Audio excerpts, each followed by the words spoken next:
Alexander and the Terrible, Horrible, No Good, Very Bad Day by Judith Vorst, illustrated by Ray Cruz.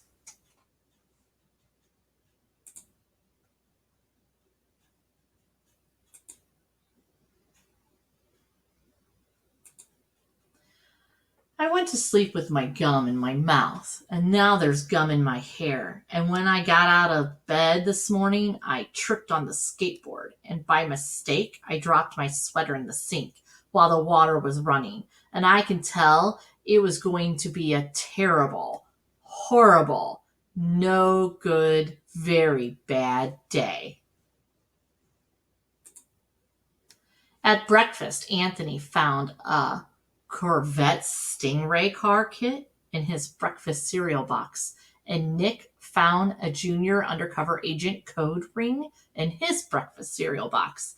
But in my breakfast cereal box, all I found was breakfast cereal. I think I'll move to Australia. In the carpool, Mrs. Gibson let Becky have a seat by the window. Audrey and Elliot got seats by the window too. I said I was being scrunched. I said I was being smushed. I said if I don't get a seat by the window, I'm going to be car sick. No one even answered. I could tell it was going to be a terrible, horrible, no good, very bad day. At school, Mrs. Dixon liked Paul's picture of a sailboat better than my picture of the invisible castle. At singing time, she said I sang too loud. At counting time, she said I left out 16. Who needs 16? I could tell it was going to be a terrible, horrible, no good, very bad day. I could tell because Paul said I wasn't his best friend anymore. He said that Philip Parker was his best friend and that Albert Moyo was his next best friend and that I was only his third best friend. I hope you sit on a tack, I said to Paul. I hope the next time you get a double-decker strawberry ice cream cone, the ice cream part falls off the cone part and lands in Australia. There were 2 cupcakes in Philip Parker's lunch bag, and Albert got a Hershey bar with almonds, and Paul's mother gave him a piece of jelly roll that had little coconut sprinkles on the top. Guess whose mother forgot to put in dessert? It was a terrible, horrible, no good, very bad day. That's what it was, because after school, my mom took us all to the dentist, and Dr. Fields found a cavity just in me. Come back next week and I'll fix it, said Dr. Fields. Next week, I said, I'm going to Australia. On the way downstairs, the elevator door closed on my foot, and while we were waiting for my mom to go get the car, Anthony made me fall where it was muddy. And then when I started crying because of the mud, Nick said I was a crybaby. And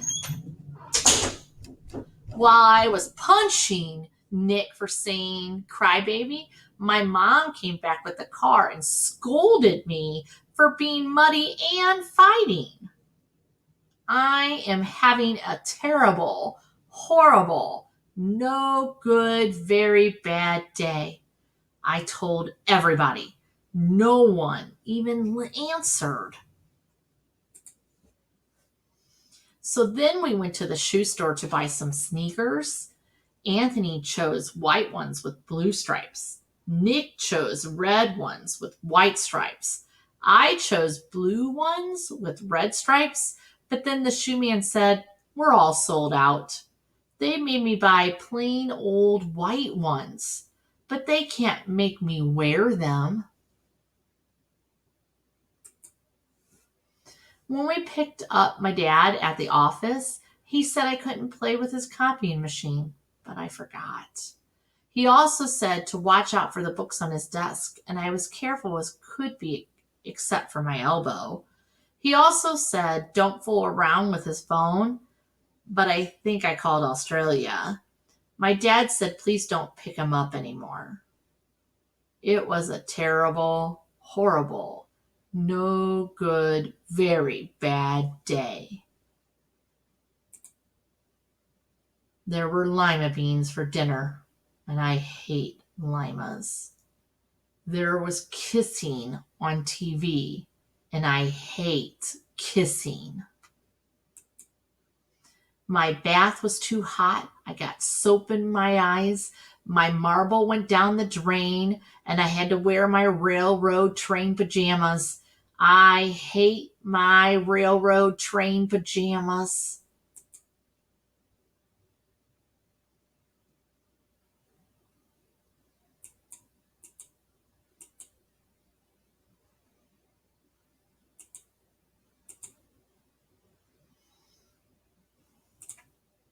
When I went to bed, Nick took back the pillow he said I could keep, and the Mickey Mouse nightlight burned out, and I bit my tongue. The cat wants to sleep with Anthony, not with me. It has been a terrible, horrible, no good, very bad day. My mom says some days are like that, even in Australia. Alexander and the terrible, horrible, no good, very bad day.